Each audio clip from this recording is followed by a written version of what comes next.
Salut à tous et bienvenue sur la chaîne Barbell Préparation Physique. Aujourd'hui, on va parler de la plus grosse erreur que font les préparateurs physiques.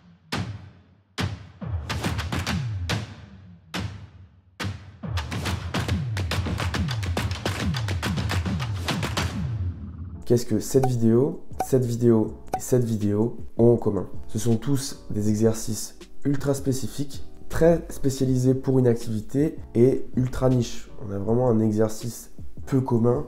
Peut-être que certains n'auront jamais vu même ces exercices-là. On a le droit de se demander à quoi ça sert, est-ce que c'est super efficace? C'est de ce dont on va parler aujourd'hui. La plus grosse erreur que font les préparateurs physiques / coachs quand ils veulent encadrer de la préparation physique pour un sport, pour améliorer les performances dans un sport particulier, c'est de faire de l'ultra spécifique pour ce sport-là.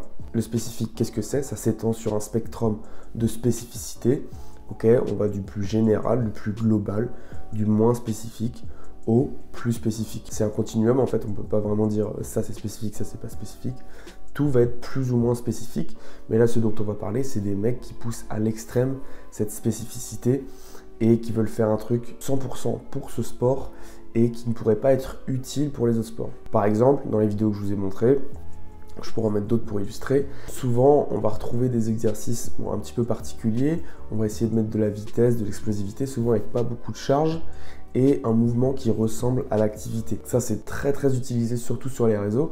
C'est de faire un mouvement ultra niche, un truc qu'on voit rarement, de le mettre en application, que ce soit avec un setup particulier, du matériel spécial, des bandes, des kettlebells, des surfaces instables, et essayer de mettre ça en forme sur un mouvement qui pourrait ressembler à l'activité, du hockey, de la course, du volley, du rugby. Ça marche super bien sur les réseaux. Et c'est un des défauts de ce truc-là, c'est que c'est un truc qui marche tellement bien sur les réseaux qu'il y a des comptes Instagram spécialisés là-dedans. C'est des mecs, c'est des strength coach, des préparateurs physiques sur toute la planète.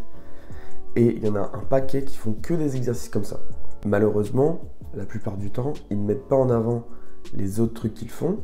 Et je vais citer l'exemple de ce mec-là, qui a un compte très très populaire, très connu, et qui propose de bons exercices. Mais souvent, il montre vraiment que de l'ultra spécifique et un truc qui ne va pas correspondre à 90% des pratiquants, même si c'est des pratiquants de cette activité-là.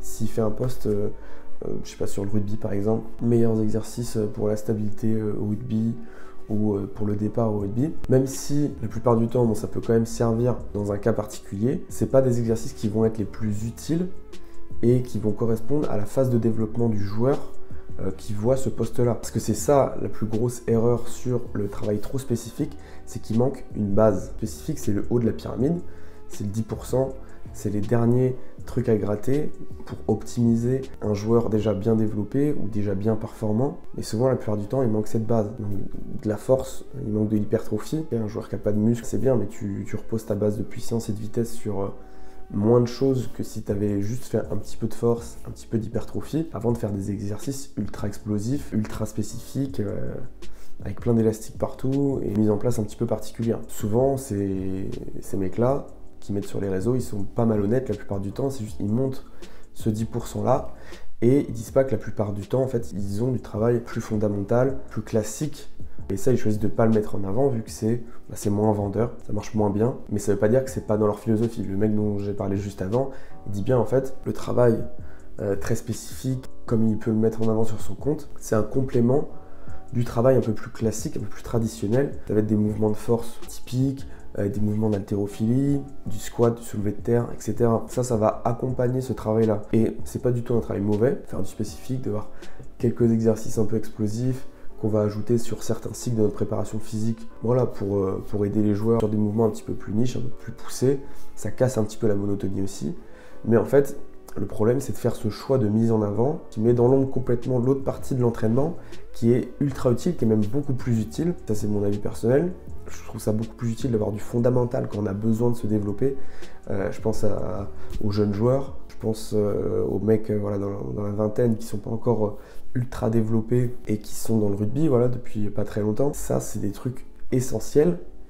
Et en fait, c'est vraiment quand on a un joueur qui a déjà toute cette base de force, on va pouvoir venir optimiser avec des exercices un peu plus particuliers qui vont changer un petit peu et qui ont cette spécificité-là. La spécificité, ça doit toujours se reposer sur la base de la pyramide un développement plus global. C'est essentiel. Et d'ailleurs, même si on étend ça à juste le sport en général, souvent, trop de spécificité, trop jeune, c'est assez mauvais. Quand quelqu'un se spécialise vraiment uniquement dans un seul sport et n'a pas forcément fait d'autres sports à côté, souvent on remarque que c'est même s'ils peuvent être très bons dans leur activité, ils ont des lacunes qu'ils n'auraient peut-être pas forcément s'ils avaient eu un développement plus global avec d'autres activités, avoir fait plusieurs sports quand ils étaient jeunes, avant vraiment de se spécialiser à fond. Ça, c'est quelque chose de très populaire aux États-Unis, où les jeunes, souvent, ils font plein de sports différents, et ça leur permet d'être beaucoup plus polyvalents, d'avoir beaucoup plus de qualités athlétiques différentes, et ainsi de vraiment exceller dans le sport qu'ils choisissent quand ils choisissent de se spécialiser. Mais ils attendent